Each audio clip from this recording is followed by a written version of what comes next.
35번은 쉼터에 가기를 거부하는 청소년. 그런데 숙식을 요구한다면 어떻게 대처할 것인가? 쉼터에 가기는 거부합니다. 그런데 숙식을 요구하고 있습니다. 어떻게 할 것인가? 개별적으로 숙식을 제공하는 것은 당연히 어려운 일입니다. 쉼터 입소를 지속적으로 권유하는 것이 좋습니다.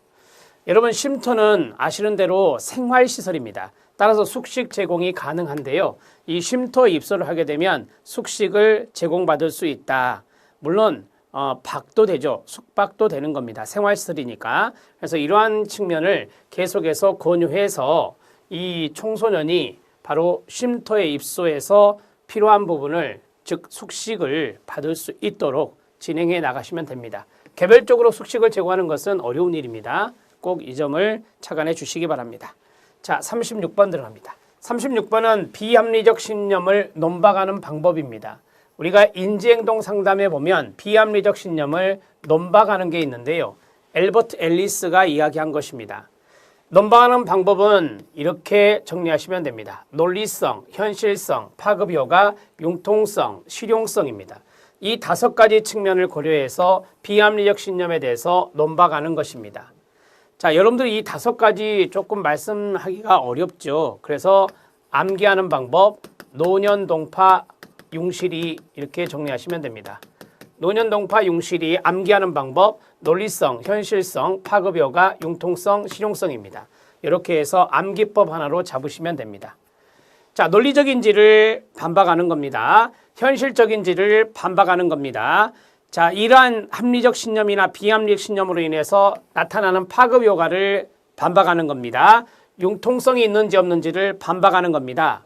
실제적으로 이득이 되는지, 그게 실용성이거든요. 그러한 측면을 반박하는 겁니다. 그게 바로 논리적 반박의 논박입니다. 자, 정리해 드렸고요. 36번 해결했습니다. 37번 들어갑니다.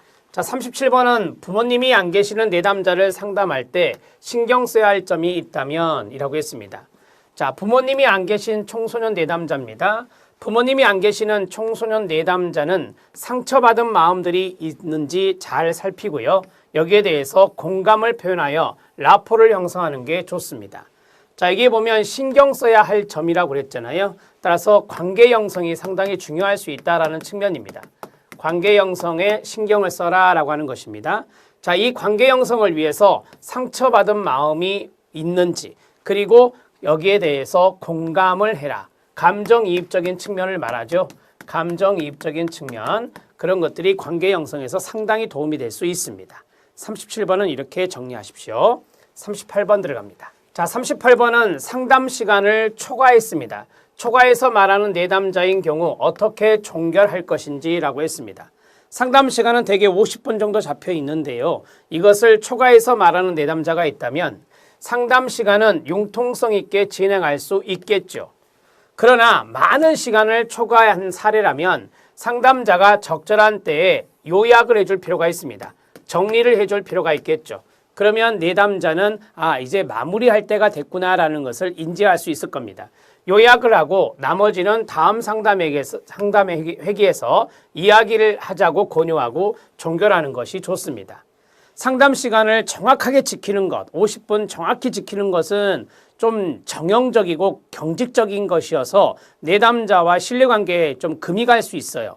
따라서 어느 정도는 융통성 있게 진행할 수 있습니다. 그러나 너무 많은 시간을 초과하는 것도 문제가 될 수 있으니 여기에서는 어느 정도 선에서 상담자가 이제까지 냈던 오늘 회기 동안에 이야기했던 내용에 대해서 자연스럽게 요약 단계로 넘어가고, 그리고 나머지 이야기는 다음 상담회기에서 이야기하시는 것이 좋겠습니다 라고 권유하고 상담을 종결하는 게 좋다라고 하는 겁니다. 이해됐죠?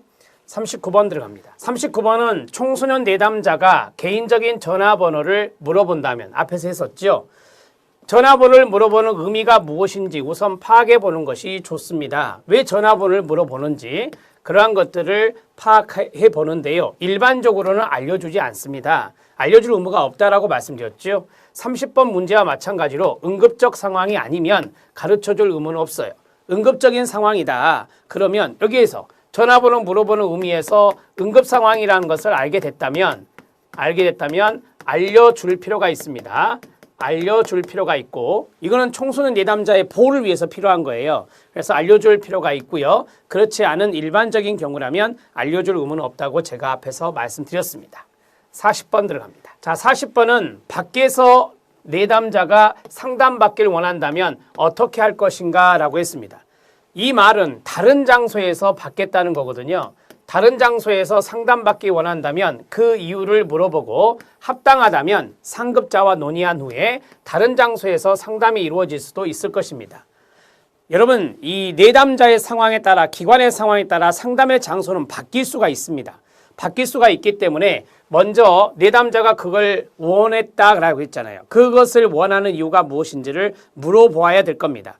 그리고 이것을 혼자 독단적으로 결정할 게 아니라 상급자와 논의를 해서 다른 장소에서 상담이 진행되는 게 바람직하다라고 이야기해 주신다면, 상급자가 얘기해 준다면 다른 장소 밖에서 상담이 이루어질